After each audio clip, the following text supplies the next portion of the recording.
Hello, everybody. Hello. Kind of a Dr. Hibbert sort of thing. Welcome to the Story Studio podcast. Today we're going to be talking about The Godfather and just how awesome it is and how much Dave enjoyed the process of watching it. Forget about the movie itself. It's a new release, right? Are we going to have to be careful for spoilers? Dave, actually, we were just having a little pre-roll conversation, Johnny and I, about Godfather 2. And Dave's like, no spoilers on that 50-year-old movie. Fuck you. Something cool. Anything cool? Oh, man. Well, I'm at the very, very end of Homeland, which was my something cool last week. And I'm really digging their last season. It's so depressing. Finishing it, but everything's depressing for you. How is this less depressing or more depressing? Oh, I can't spoil anything, but yeah. I don't really like how it ended. You don't like how it ends? No. Really? Yeah. No, but Dave depressing is weird because, like, I haven't seen There Will Be Blood, but I know that Dave famously thinks that movie's depressing. And meanwhile, Sean's like, the shit that you usually consume is 1,000 times more depressing than that. Yeah, yes, the guy ignores his daddy ignores him and whatever, but Dave's just like, it's so grim. I'm like, it just felt relentlessly depressing. I don't know. It didn't feel like there was anything. Have you read the Fourth No Justice book?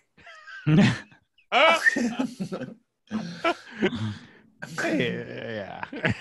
I mean, at least. For those of you who aren't following along, that would be a book that Dave wrote. Oh man, or the one that you wrote for a Stories to Go prompt, because that one was really, really it was like sunshine on a cloudy day. The dead baby one or a different Yes, one? the dead baby one. Usually after I read a Dave book, I watch There Will Be Blood to my mood.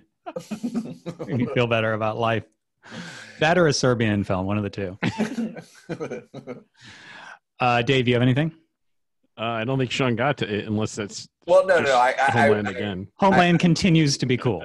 I like the Homeland. I like what they're doing. I like that the drama is very human based and parallels a lot of stuff in the first book or the first. I will say it ends as it should. Like, I don't think they should have had a different ending. I don't know. Well, it's like the ending of season 3, or maybe it was 4. You know, that was a brutal thing to watch, but it was the natural thing for what that show needed to do.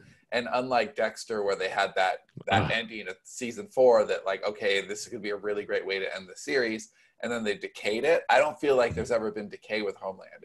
It's ended strong, and so I'm finishing that, and I'm at the midway point of Westworld season 3, which I'm really, really enjoying. I've only got one episode in. I haven't seen season 2. Oh, actually, I have something to add too about Westworld. This can actually be my something cool. So I wrote to the soundtrack this morning, and I just forgot how good that soundtrack was. And which season? I actually only listened to one today, but I'm going to listen to the others. But last night, while the opening credits were on, I'm just like, for the 4th day in a row, I'm thinking, I should try writing to this. This is really good writing music. And then today I actually remembered and I put it on, and it's just so, so good. And for those of you who haven't seen the first couple seasons of Westworld, they all take place in like a theme park that's Old West themed. And so they have like this old timey piano renditions of like Paint It Black from the Stones, or Back to Black from Amy Winehouse, or House of the Rising Sun. They're these songs that you know, and they're just given this really badass treatment. Plus the regular score and opening theme music. Yeah, I've been writing to the Inception soundtrack exclusively. I got to get back to something lyrical, but I've been stumbling. So yeah, that one's really good. I wanted something without lyrics to get through the current one. I would suggest Run the Jewels. Their new album is coming out in a few weeks, so I'm happy about that. I can't even try. I mean, I used to, my primary one used to be Eminem, if I can get back to that. So my something cool is for something I wanted some inspiration for something I'm going to be writing soon. So I decided to watch the pilot episode of Into the Badlands AMC show. It's on Netflix now. That first episode is very, very cool. It's almost a perfect pilot. I mean, not in the sense that Breaking Bad was, but it's very good for what it is. And I like how they introduce the world, because it's like a post-apocalyptic world, but it's not like your typical one. Yeah, it's really good. I like the way they introduce, the bad guy. I guess I don't know. I haven't watched past. How many seasons are there? Do you know? There are 3 seasons. From what I hear, they ended. There was supposed to be a 4th, and it got canceled, I guess. So does that mean not resolved? Not resolved is what I understand. I'm gonna be pretty annoyed if I watch all of it and I'm disappointed. Whatever. I hate that when they don't resolve shows. Yeah, everybody should be given a chance to wrap shit up with a 2-hour block. I mean, if you're gonna invest in a show, even if Deadwood. It's hurried, right? But Deadwood came 10 years later? Yeah, and I didn't watch that yet. I wanted to rewatch the series because I loved that series. Did you watch the 2-hour movie? I haven't seen the original series. Oh, I fucking love that series. Yeah, no, I know it's right up my alley. But we watched the pilot, and I want to say Haley was maybe 6 months old, and we put it on, and he's like, "Oh, you fucking cunt! I'll kill you, fucking cunt!" And 6 months, you wouldn't even know. Yeah, that's what I say. And Cindy was just like, "Can we watch literally anything else?" Serbian film. But the cool thing, I've seen other shows do this, but there's different narratives in different POVs in the episode, and the episode ends with sort of a montage where all of the people are at the end, and I really like that because it's really setting you up and wanting to go further. I like the way they just package it all. How many episodes have you seen so far?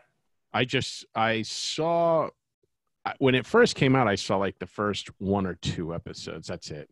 I didn't see beyond that. So this was a rewatch?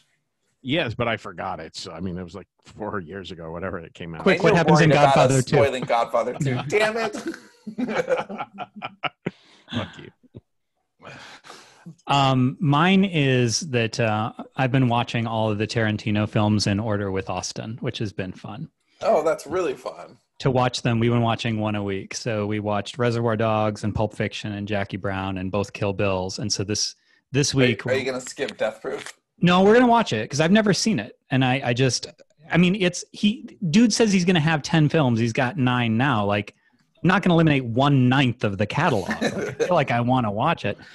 But I have definitely caught myself hedging. I've caught myself okay, so we'll see how that goes. And then it's Django, Inglourious Bastards, Hateful Eight, and Once Upon a Time in Hollywood. So, and I haven't seen the Hateful Eight either. So that should be fun to watch. Either. Yeah, I think we've seen them all now except for Death Proof, which I was. Oh, you haven't seen it? No, I've seen Death Proof, okay. Of course, but I actually saw it as Grindhouse on opening day. That's the thing. I think you need to understand it's Grindhouse. That's what it is. Yeah, it still plays like a Tarantino movie. It just plays like his worst one. Is all. There are some moments that are awesome about it, but it definitely goes on too long, especially considering it's supposed to be a Grindhouse movie. It drags.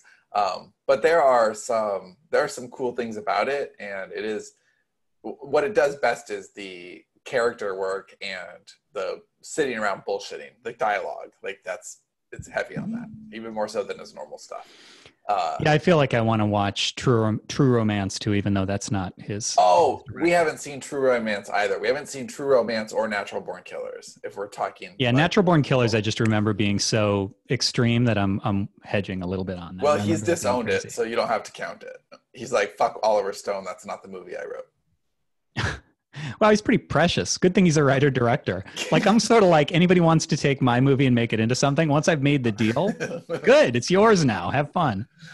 I actually totally agree with that. True Romance, have you heard about the only difference between, or there's a couple of differences, but the big difference between True Romance as Tony Scott made it versus the way Tarantino wrote it? Chronology. Yeah, totally. Yeah. Because Scott read it and he's like, this is out of order. He just couldn't get his head around it at all. What I enjoy so much about Tarantino storytelling is you start to think it's out of order. Okay, everybody knows they're out of order, but really, it's more subtle than that. It's like, okay, I'm telling you. You can just imagine him telling. Okay, then she does this, and you're like, wait a minute, there's something I got to tell you first. And then you go back in time, and you're with Bill, and he's telling her about Pai Mei and the death punch or whatever that thing is. It's like, it's just like an aside. Like, wait a minute, before we get to the next part, I got to tell you something. Because chronology isn't as interesting as the order of revelation. Right. Well, it also lends an immediacy to it. I really like that too. It's like because it's Chekhov's gun. You're like waiting for it. You're like, hold on, this means something. And now I have to keep my eye open for the rest of the movie rather than just like, okay, I'm going to reveal that right away for you. Because it always means something. There aren't accidental things in Tarantino movies. In any good movie, in my opinion. Right. But for his movies in particular, because they do seem like they're going off on a tangent. Right. Oh, yeah. Completely. But that I resonate with that perfectly, because that's the way I tell stories in person. Like in person, I'll be like, I swear I'm going to come back and I'll take this long circuit. Well, like Laura, you've said, is a circle talker. And I'm a little I was actually just thinking that because I talked to her a couple of days ago, and she is such a circle talker. My friend But Lori, it always comes back, and then you're like every little. Oh, okay, now I see where you're going. 45-minute story, and you're like, totally think you've lost track of the thread. There's no way she has the thread, and it'll come back. Before we leave the topic, where would you put From Dusk Till Dawn in that? Because Tarantino also had a heavy hand in that, although that was much more Rodriguez. Well, he wrote it, so it's actually, I would say, more Tarantino. And they're buddies, right? They're buddies, yeah. So it's more Tarantino than True Romance, because not only did he write it, he was on set the whole time. His buddy directed it, and he was in it too. So I think that's super Tarantino, and I like that one also. But that's also another one where I haven't seen that one with Haley either. So we've seen all the pure Tarantinos that are written and directed by Tarantino on the credits. We've seen all of them except Death Proof, and we'll see that matter of time. And then the ones that have been written by him, we have not seen yet either. My favorite thing about From Dusk Till Dawn is the last shot. Like, it's just such a throwaway, but it's just such a great last shot. It's just so easy to just love that movie even more, because there's this weird schizophrenia with it. I like the first half way more than I like the second half. That's what's so funny about it. You're like, whoa, new movie. Totally different movie just happened right here. It's totally different, and I really like the tension, and I like the I just like the characters better. I like the movie better. I like George Clooney's "Come on, Ramblers, let's get rambling" better. I like that they're trying to get smuggled into Texas. The stakes, you got bank robbers on the lam. That's all very interesting to me. And then they get to the vampire titty bar, and it's just like, okay, you lost me a little bit, but I'll see where it goes. And I kind of tolerate the second half. And then the last shot is really awesome, and then I'm okay with the movie. That's kind of the rhythm of that one for me. I had another comment, but I'm sure it was inane. So I know what it is. Okay, so I'll just share this really quick because I thought it was funny. So I was looking up, because there's the count on his movies is really, nobody can decide. Like, right. That's his official list. The one that I listed is his official list. But people are like, well, do you count Kill Bill 1 and 2 as separate? Do you count this? Do you count that? And so I was reading something, and they're like, well, he doesn't even count his first movie listed as, in 2 or 3 separate places, My Best Friend's Wedding. And I'm like, oh, that's unusual. And so I looked it up, and I was like, you mean the one with like Julia Roberts and Cameron Diaz? I was like, how the fuck did he write My Best Friend's Wedding? Not that he wrote one. My Best Friend's Birthday. Very different from My Best Friend's Wedding. And I guess it doesn't really exist other than in like fragmentary formats. Yeah, there's only a few minutes of it because it was shot like on his weekends while he was working at the video store. So it's not a real movie. And I think that he does count Kill Bill as one movie. He does. But he also counts Death Proof as one movie, even though it's part of another movie. So, okay. I heard for his final film, he's going to remake a Serbian film. I'd be down with that. I would dig that. Whatever he does. Do you guys think it will 9 hours. Be a Star Trek thing, or do you think it'll be something original? He's got to choose really carefully. Austin was telling me he heard chatter about something, and it was a sequel, and I was like, "There's no way." Angry Birds 3 for his. No, he's heavily talked about doing Kill Bill Volume 3, but I could also see him saying doesn't count. It's part of Kill Bill. He's also talked about doing a Star Trek movie, seriously, And I've heard both of those. I don't know if he'll do that, just but no. Why? What? No. See, Dave Where's that sign that says Dead Vulcan Storage? Dave, have you seen Once Upon a Time in Hollywood yet? No. Are there I any will. of his movies that you actively dislike, or you just don't like him because you think he's smug? I think he's overrated. I think his taste in other movies is horrible. Yeah, I don't love his taste lists. I got to say that. And if that's what influenced him, now I loved the Inglourious Basterds, especially the beginning. That was the best. That should have just been a short film. The rest of the movies, okay. I'd have to go through. I liked Reservoir Dogs when it came out. Pulp Fiction, take it or leave it. I love Pulp Fiction. Kill Bill was all right from what I remember. I don't remember enough of it. I haven't seen Hateful Eight. I don't remember his other movies. But You have to accept his movies as what they are. Like Kill Bill is so over the top. Like the sound effects, the choreography, the fights. I don't like campy. I don't like over the top. And I don't think he's camp. On Alias, he was awful. His guest star. Okay, wait. Why are you judging his movies based on his Alias? Because he ruined Alias for me. I love that show, and he ruined it. Yes, but that was Ninja of J.J. Abrams. I don't care. He'd always wanted to work with Tarantino, so he got him on his show. I don't want to see his lantern-ass jaw on my fucking. It's like casting Jay Leno. All right. Okay, would you rather have him or Aziz? Aziz Ansari. I knew that was coming.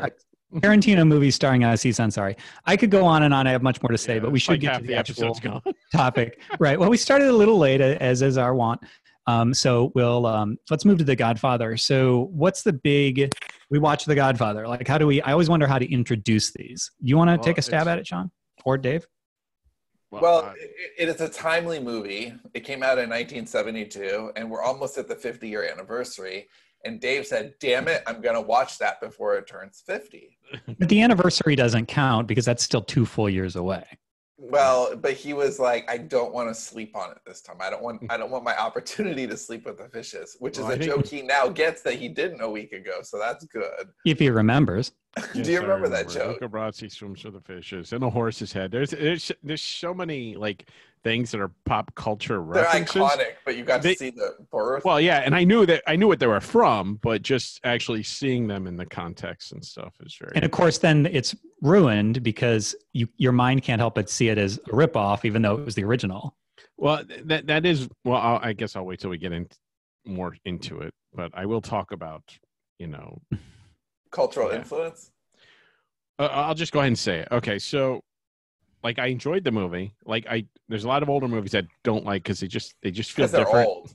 Well, yeah, they're old, and Dave feels about movies like he feels about people. It's a real shame. No, it's like different. It's a different speed. They're usually not as complex. The characters aren't as good.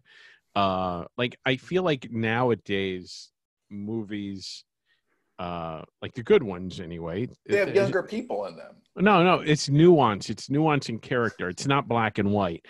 This one was. What are you trying to say? Oh my God! Would you stop trying to? Movies today are more sophisticated. I feel back in the day, a lot of especially black and white movies, very simple sort of. I heard people weren't as smart back then. Wow, this is just a fucking train wreck. Well, no, I'm curious as to what you're saying because. From where we are halfway through this comment, I'm finding myself thinking of like a lot of the vacuous movies that we have today that have a lot of glitz and glamour. Oh yeah, there are a lot. Yeah, and surely there's classic movies I enjoyed. Have you seen Casablanca, or is that black and white, so it's a turnoff? I might have seen it when I was a kid. I don't remember. I probably not enjoy it. I think it's less the character work, although I do hear what you're saying, for sure. They're simple. It's more the pacing, because they're movies with phenomenally good character work. It's just that the rhythm moves differently, so it plays off differently. They were copying something different. Yeah. So the thing about The Godfather is, like, I know, well, I'm assuming it's one of the first, really good portrayals of, like, a mafia story. There might be others before, but I mean, this feels like the origin, like, of truly, like, nuanced characters. Where Martin Scorsese got all his ideas. This one movie, I'm going to make a career out of doing this movie. And the thing is, like, I could tell it influenced so many other things that came after, but I enjoy some of the things that came after more than that. Like Sopranos, I'm sure this influenced the hell out of Sopranos. I enjoyed Sopranos more. Even Wise Guy, I don't remember much of Wise Guy. It was on CBS, but I like it. This feels like it was a very long, sort of bloated movie, but I didn't dislike it. But I feel like if I saw that in a theater, I'd be very fucking annoyed at how long it was taking. There's a good half hour they could trim out of The Godfather. But no, but I think The Godfather, like Goodfellas, is an homage to the sort of the honor of the age, right? The honor among thieves sort of a thing. And Goodfellas handles that exactly, where toward the end, it's like, well, nobody has any dignity anymore in this life. And I think that that's what they're trying to do. I really did not get why Marlon Brando is so revered from this performance. It felt very, I don't know. I didn't love it. I was like, it wasn't much to it. Like, I thought there'd be more to it because it's all you hear about. Marlon Brando is a Godfather. Like, I was expecting like some tour de force performance, and I was like, okay, right, that was something. Dude, it's a great performance. And if I didn't appreciate it. I didn't hate it, but I didn't like, I was expecting like, oh, this is a fucking man. What have you seen of Brando before 1972? Probably not much. Last Tango in Paris? No, I didn't see that. Okay, so I'm gonna press you a little on not much and venture that it's not anything. Maybe not. Well, I mean, it's a lot of things I saw when I was younger. I just don't remember. It's all before I appreciate it. If you see that dude in like A Streetcar Named Desire or On the Waterfront and compare it to what he did in, like, at the time it was, oh my God, this guy can do this too. You know, he's aging into an even better performer. No, that's a classic performance. Okay. I'm not dissing it. I'm just like, I was expecting to be more blown away. Like Sir Ian McKellen is a Godfather or something. And you got like, it wasn't that, I don't know. It didn't do much for me. The fact that Coppola even got him the role, like they wanted Robert Redford and President Robert Redford? What? President Robert Redford, Watchman Redford. Oh yeah. Okay, so they wanted Redford. Do you feel mollified now, Dave? Sean laughed at that. I think it might have even been Paul Newman and Robert Redford that they wanted for Sonny and Michael, which, you know, stupid and I could see Paul Newman. Quentin Tarantino in the Tom Hayden role. Cast John Travolta. That would have been fine. Whatever. But as the Sha Na Na guy, he was. But Marlon Brando like came into the role, and you know nobody saw that coming, and it's a wonderfully nuanced role, and you know he when he like there's so many great scenes where like the one where he's like, I spoil my son, you know, but if something should befall him, if he gets hit by a bolt of lightning, he does so much communicating with his body and his tone. And I think that was the best scene in the movie, I thought, for his character. Which one? Where he basically threatened them to sit down with all the other. Is that at the beginning? No, in the middle. No, it's when Michael's coming back from Italy. Oh, okay. And they're trying to make sure that he's safe before he comes back. After Sonny was killed, they basically he's trying to make peace, so they don't keep coming at it or kill his son, kill Michael. Basically, that's why he was doing it. Did you know they were setting? Spoiler alert for those of you who have not seen this movie yet. Did you know that Sonny was getting hit when Carlo was beating the shit out of Francis Ford Coppola's sister? No. Why? I like how you brought Francis Ford Coppola into that rather than in character. It's just like, oh my God. Well, I can't remember her name or even the actress's name, which I should. Talia Shire's. Yes, there we go. Yeah. She got a role that Joey should have gotten. So. Deep reference. Nobody got it. To Dave. Did you have, other than that scene, was there a favorite thing about it? Was there, because you're mentioning all the cliches, right? Like we made him an offer he couldn't refuse, or the shooting in the restaurant. Was there anything that really played out differently than you expected, than the cliche would have suggested? No, I feel everything was pretty predictable for me. Nothing really shocking, nothing surprising.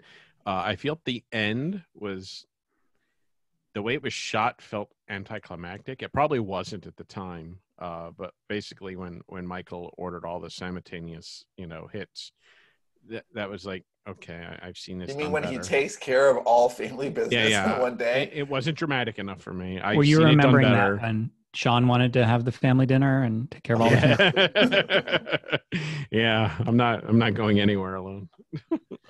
To me, it didn't seem like the kind of movie, and maybe I'm just remembering this through years, and because the first time I saw this, I swear I was probably 10.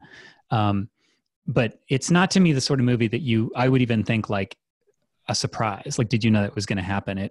It felt more or less inevitable to me, but in a way that like I wanted to see how it was going to play out. I wanted to see the ascendancy of the youngest son who didn't want any part of the business, and it's a Breaking Bad story is really what it is. I am looking forward to the second one, though. I will say that I will watch that. I think this is a sort of movie like, it deserves its reputation. I'm not knocking it all. This is all on me. In the time of older movies I have watched, I think it's among the better of them, and I enjoyed my time with it.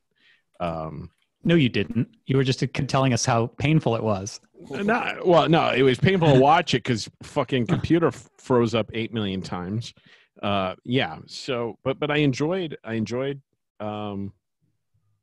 It just, it's hard to live up to, the legacy that, it's just like the best movie ever sort of thing. And it's like, yeah, but it kind of is. Like I'm sure it was at the time, but from the moment we're now almost 50 years removed. I believe in America, right? Like what did you think of the opening? I liked the opening. Did you think it was slow, or did you think? No, it was no, the movie as a whole felt slow. I felt like they kind of rushed through the end of it. Like, Michael, rushed through the end of it. You said it was too long. Well, it's weird because they rushed through a part I would have wanted to see more. Like when he comes home and then he's got the kid, and all of a sudden the kid's 3 years old. They did a big time jump, and you didn't really get to see his ascendancy through the ranks. I would have liked to see more of the dynamic. Though that's just like that story's already been told. Now it's more like, okay, well, what happened next? What else are you setting up? I mean, I hear what you're saying, because there are a couple of time jumps like that. I would have liked it as a TV show infinitely better. If it was 10 episodes, I would have been, and they were able to like dig into the machination. Like I like The Wire is a perfect example. They would, I like all the shit. If The Godfather was made today, it absolutely would have been on television. There's no way they would have forced that into a 3-hour movie. Yeah. But that's the best they could do. Like, it was too handsome a production. I don't know that I agree with that, because I think like movies and TV are still fundamentally different. I don't know that I would ever want to make TV, but I could see myself wanting to make movies. I don't know, an individual choice, I suppose. What was Coppola into? Yeah, but for that kind of Coppola was into the richness of the family and the storytelling, and he would have, I think, loved to have had an opportunity to spend more time with these people. And a book like The Godfather that had so much character work, it just was kind of not dense in things that happened, but dense in relationships. I think he would have loved to explore television in that way. But can you imagine a Godfather show in the 70s, how shitty it would be? Like, there's just no way. Eileen says the sexism, the racism, the constant talk about fairness means The Godfather is a breakdown and distortion of the American dream. And yeah, I agree. And it is like there were no like well-rounded female characters in the movie at all, really. And that stands out a lot today. I don't think it did as much back then.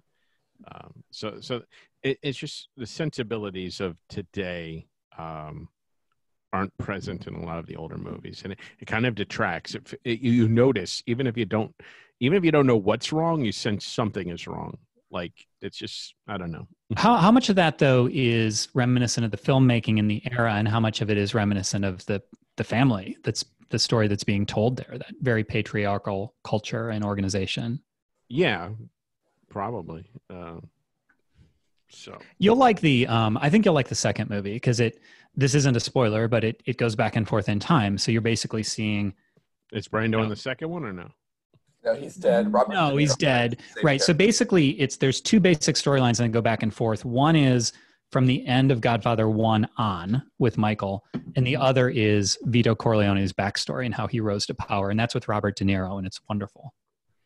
It starts in 1903, and it shows how he got his name, and it is really, really good. And you see parallels between Michael at the age that Vito was, back in his time, and it's more layered.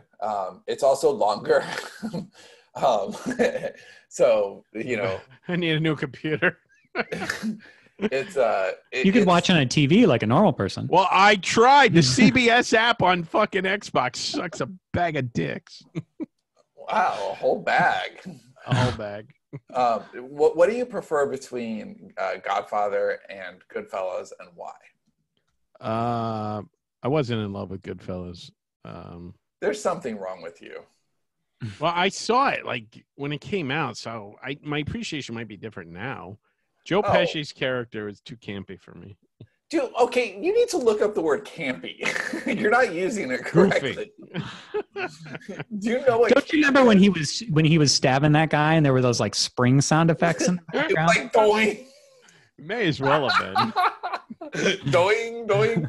Dave, I think you are the only person I've ever heard who not only has but would refer to Joe Pesci's character in Goodfellas as campy. Silly? I don't know. You see him as like Cesar Romero as playing the Joker.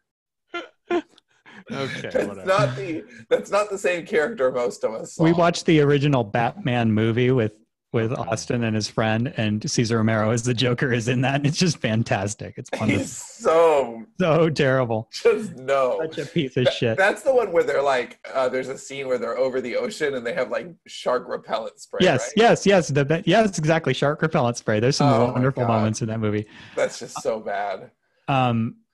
Godfather versus Goodfellas, though. I'll answer that. Because for me, it's really hard for me to answer absolute. So like my kids will ask me, what's your favorite this? What's your favorite that? And I don't really have favorites because there's a slot for each thing. And to me, The Godfather, even though they're both campy, it's less campy. They're both gangster movies and sort of cornerstone gangster movies, but they're Goodfellas tries too hard to be funny. Goodfellas feels to me, it has a little bit more of a modern edge. I think the story is told in a more sophisticated Plus the pratfalls form. The Godfather does take its time. I mean, it's an epic, right? Like it's meant to take its time. It's slow. You're getting a lot of. I think Goodfellas is almost as long, but it moves a lot faster. I think Goodfellas. How long is the first Godfather? 2.5 maybe. 2.5 hours. Yeah, it's probably about the same length. Yeah, it's probably about the same length. But I think that the themes are so different too that it's hard for me to see them as. What about you, Sean? How do you feel about those two? Well, they have very different energy. I love all the family stuff in both of them, but I like that the camera is so far away in Goodfellas. No, I'm sorry, other way around in Godfather. Right, it's more of a global view of not just, and almost literally too. Like there's a lot of really long shots that have room to breathe, whereas Goodfellas is intimate and intense. Yeah, one of my favorite shots isn't even like a big deal shot, but it's one of the ones I think of when I think of Godfather. It's where they're waiting for a phone call, and Sonny is just in his like wife beater and suspenders, and then the phone rings and he walks all the way back to the room. I remember that phone, and yeah, it's just a beautiful shot. I don't remember that shot. Is it framed through a hallway and doorways, and you see it at the very end? Because they're waiting to find out where the meet is going to be, when it's going to be at that restaurant. Okay, yeah. When you said that the first time, I thought you meant MEAT, and I was going to be like, all right, where is that meet? That's Go ahead. No, by all means. That scene where he goes to get the gun from the bathroom. I mean, I've seen that scene like in 5 other movies or TV shows since. So it's weird to see. It's like, how many shows have ripped this movie off? Yeah, well, a lot. Yeah. But it I don't know. I like all the relationships in Godfather, but Goodfellas is more personal. I mean, you're all up in Henry's shit. Like, And I don't like Henry nearly as much as I no, like the Corleones. Michael's. I don't know if he's exactly sympathetic, especially in 2 and it gets whatever. Sorry, Dave. I don't want to spoil anything for you in this movie. Please. But Henry is just like, I mean, when I was a kid, I wanted to be a gangster. Right. Michael gets pulled in the scene, Yeah. like the leading up to the scene in the restaurant, and he's reluctant. Like he does it because of a sense of family duty. Henry's like just kind of a punk through the whole thing. Yeah. And actually, Henry Hill used to appear on the Howard Stern show. That's why I don't like him. Right. He's a dick. Like he just comes across as just a dick who got away with everything, and he doesn't give a shit, and he doesn't care about witness protection or anything. That's part of the reason I didn't like Goodfellas, because I knew it was based on a true story and a true story of an asshole. And I like a completely fictionalized story. I don't like I don't like true life shit. The movie itself, it's some of Scorsese's best work. It's just like, I mean, for gangster films, if I had so I would say that possibly Godfather is the better film. I enjoy Goodfellas more. I always have a great exactly time. where I am. Mm-hmm, same. It moves better. Like I like the energy. There's nothing like the Copacabana scene in Godfather. Like that's just amazing. The "What About Me" is funny scene. The scene that incredibly long steady cam shot in Goodfellas where he's going through the Copacabana. Yeah, that's amazing. It's amazing. The one where Henry goes and beats the shit out of the guy's face with the butt of the gun after giving Lorraine Bracco. My favorite in Goodfellas. Sorry, I guess we're talking about Goodfellas too. Is when the helicopter, right? No. That's just, I've referenced that before regarding Dave's cookies. Flushing them down the toilet before the helicopters come. But no, it's the scene where they've killed the guy, they think, and he's in the trunk, and Joe Pesci they stop at his grandmother's house to have dinner, and he borrows her knife. Like that's just so great. Well, because the hook, it got stuck in my grill. I got to cut it off with the knife. Okay. Now, the movie Godfather reminded me most of, which was one of my favorite movies. I haven't seen it since it came out in like 1990. Avalon. Do you ever see that Barry Levinson movie? Oh yeah. Elijah Wood is like 9 or something in that. Yeah, I like that movie because it depicted. It made me feel nostalgic for a time I never lived. It's Baltimore, right? Baltimore in the 40s or something, 50s. I don't remember where it was. It's a Jewish family that basically comes to America. I want to say it was Baltimore. There's a very time, like it was of the time, and like you just feel this entire family dynamic, and Godfather was a little similar to that, and like you felt like you were there in this time, and it's sort of a nostalgia there, even though I was a fucking baby when that movie. Well, that movie is based in the 40s actually, so before my time. But I like that about both. They feel big, and like I like the family dynamic and stuff. Well, you feel the weight of generations. Yes. Yeah. Generations, I think, is a good way. Like a time before, like my grandparents' time, basically. And kind of like how it was back then. It just, there's a feeling there that I like in some movies. And it lends a certain weight to it that I appreciate. Well, there's a respect to that time, too. Where think about if you're born in like 1900 or around then, by the time you're a teenager, it's World War I, and then you've got, the Depression and World War II. And, by the time that Baltimore, Avalon, that story takes place, because I think you're right, I think it is the 40s, you've got somebody who's my age, and they've lived through like 2 wars and a depression. And, we're like, the coronavirus sucks, but like what we had to actually deal with, most of us on a personal level, is just nowhere near the same. And someone like Vito, by the time he's like trying to kind of take care of his family, but he's worried about where it's going to go. and what the future is going to look like. I love the danger. I do like that element. Like he doesn't come across, he's a bad guy, but he doesn't come across as evil. He comes across as like, this is just kind of what I had to do to take care of my family. And I don't want to get into drugs. I don't want to get into. Yes, I love like where that. he drew the line, you know, where he's like, look, we do the women, we do the gambling, but we don't do the powder. We don't Whore's okay, but not drugs. Yeah, we don't take it next to It children. is a funny moral line, honestly. It's Right, yeah. But there is a moral line, and that's interesting. And I think that as far as time and setting, when you get to Goodfellas, that time has already passed. Paulie is dealing with a different. They're the assholes that Vito like didn't want his own family to become. Although by the same token, Paulie was trying to keep everybody out of drugs too. Right, but that dam had already burst. Right, exactly. So there was no chance. Yeah. Go ahead, Dave. Well, I was just say just one more thing on Avalon and The Godfather. They're both immigrant stories. Immigrants, you know, settling into America and what America was to become, and like, there's like an innocence there that I like. When you're still trying to figure out what the fuck, you know, we wanted the country to be, and you know, like bringing your own ideals into the world and trying to make the best of a situation, it's not easy to do. Have you heard the rather strong rumor that Johnny Fontaine's character was based on a Frank Sinatra real thing, like a real that's happening? not even a rumor, I think. Well, but you'd never know, right? Like that's you try to look that shit up, and everybody's like, "Well, yes, it is." No, it wasn't. Oh, hasn't Coppola said it is, or? Well, I think it's one of the. I know Mario Puzo didn't say that it was. Because I mean, think about like the legalities involved and that sort of thing. Because they're basically alleging that the mafia made him famous. Yeah, I'll do this. It's a rumor, right?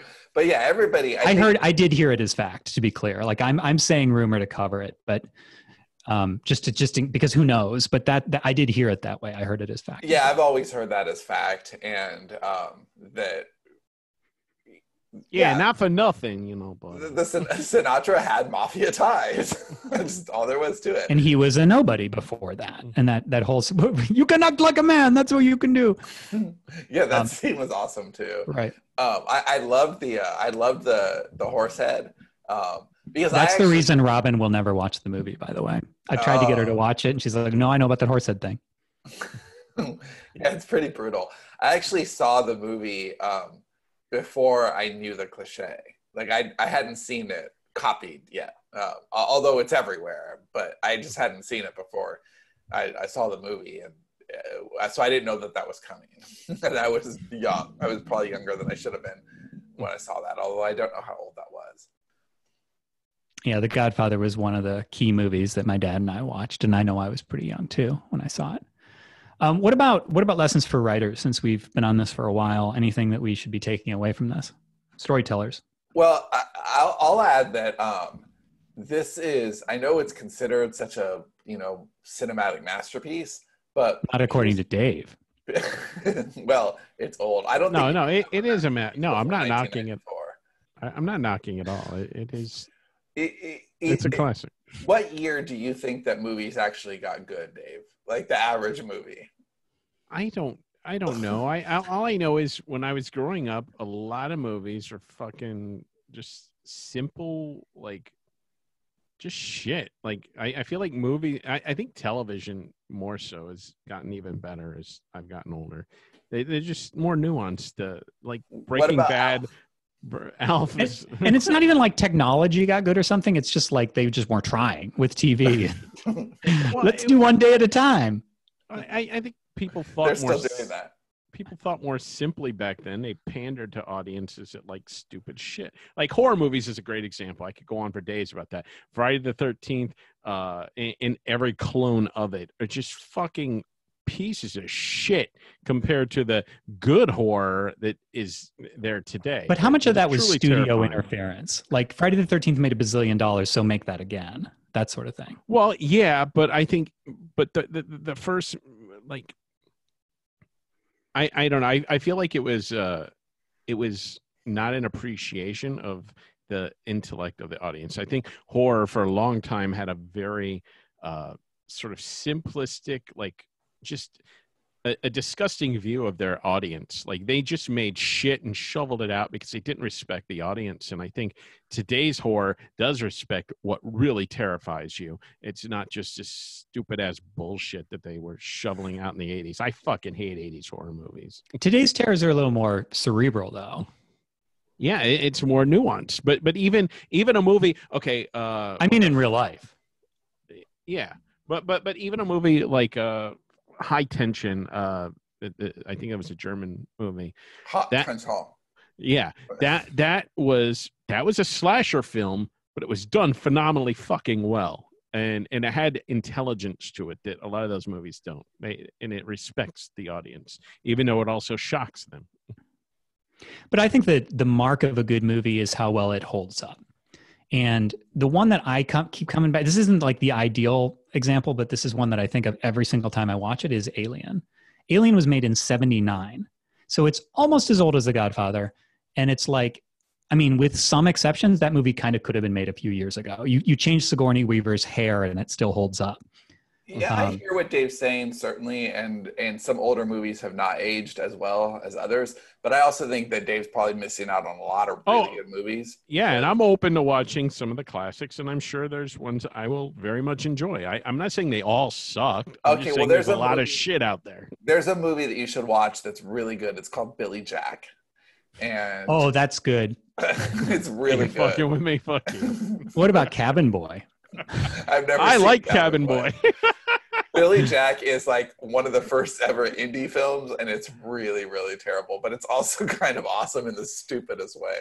I see what Dave is saying, though. There is I need to get into a mindset to watch an older movie because it's just kind of like the art to some degree hadn't evolved quite that far yet. And so it's unfair to judge older movies by today's standards to some degree.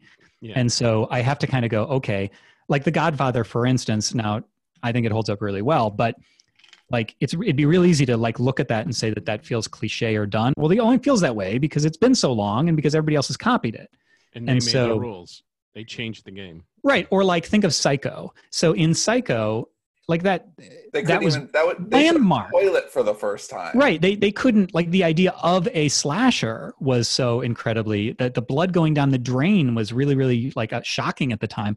And there's that scene. I know I'm off on Psycho, but do you remember the end of boycott Psycho? Well, do you remember the end of Psycho when like she finally confronts him and he's wearing the Mrs. Bates wig and it gets knocked off and they're like extensive shots so that you can tell it's Anthony Perkins, right? Like you can, and it's like, dude, I got it. I figured this out a long time ago. But at the time they had to keep showing him, oh my God, now I get it. It's really him. So you kind of have to do that and say, did you just like, what was the Psycho mindset? for Dave? I did. saw Psycho. You know what's really good too? The remakes of Psycho. Have either of you seen Hollywood, the show on Netflix? Ryan Murphy's show. It's on my list. It looked good though. Yeah. So do you know the premise of that? Ryan Murphy's very hit and miss for me. So yeah, I think he's hit and miss for a lot of people, dude. But do you know the premise? I don't know. I haven't even looked at it. So I just know I've seen the tile. It's not Tarantino at all, but it's Tarantino in the way that Once Upon a Time in Hollywood is revisionist Hollywood. So this is revisionist Hollywood, imagining like what if in 1940s Hollywood they had been more inclusive and they could have women, running studios instead of just being. Oh, that is interesting. I thought it was, for want of a better term, documentary style. Like this is what Not a story at all. that could have been told. That's Not interesting. At all. Like Rock Hudson is one of the main characters, and it's about like. Is he out?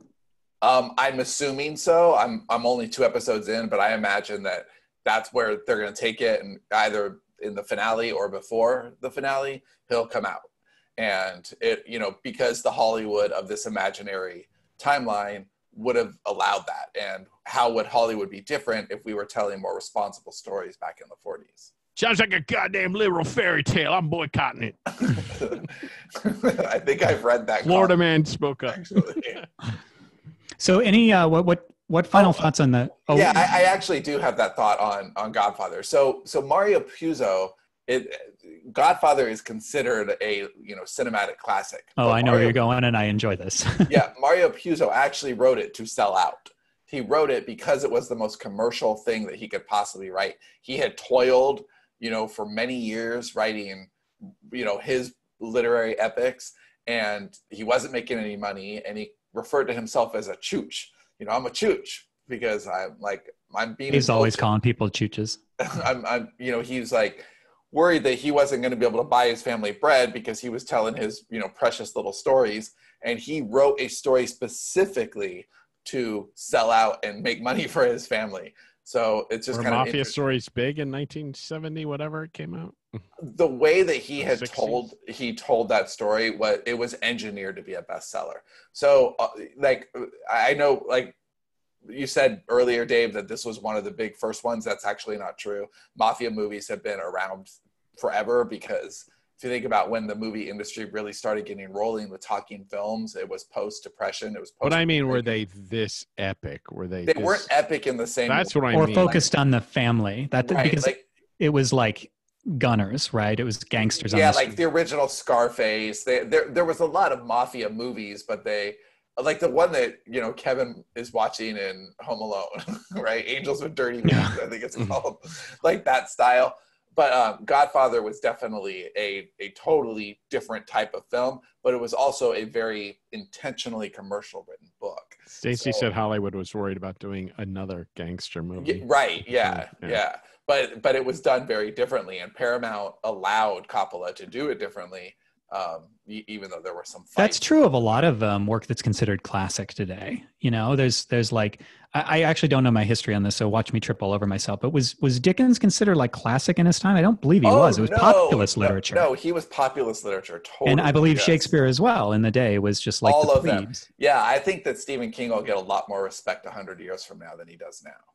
Right. Just because you're appealing to what people want most does not mean that you are, quote unquote, not have merit, no literary. And I love the fact that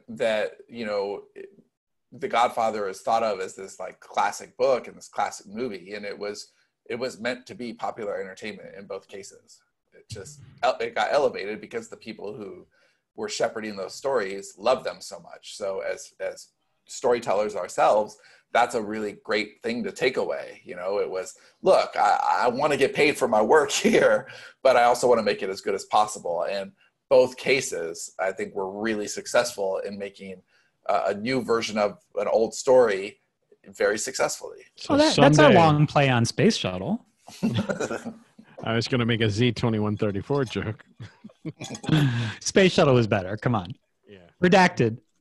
Redacted's going to be a hit one of these days. Final thoughts. It was a great movie. I definitely looking for it, because I understand the second one's even better. So I'm looking for the second one is better. But please don't try to see the third one again, even if you still want to. Well, I'll have to for completion's sake, but you really especially don't. the scene with Frank Pantangelis and his cousin. Good stuff. All right. Well, what do we next week? We have Rachel Herron on, right? Yes.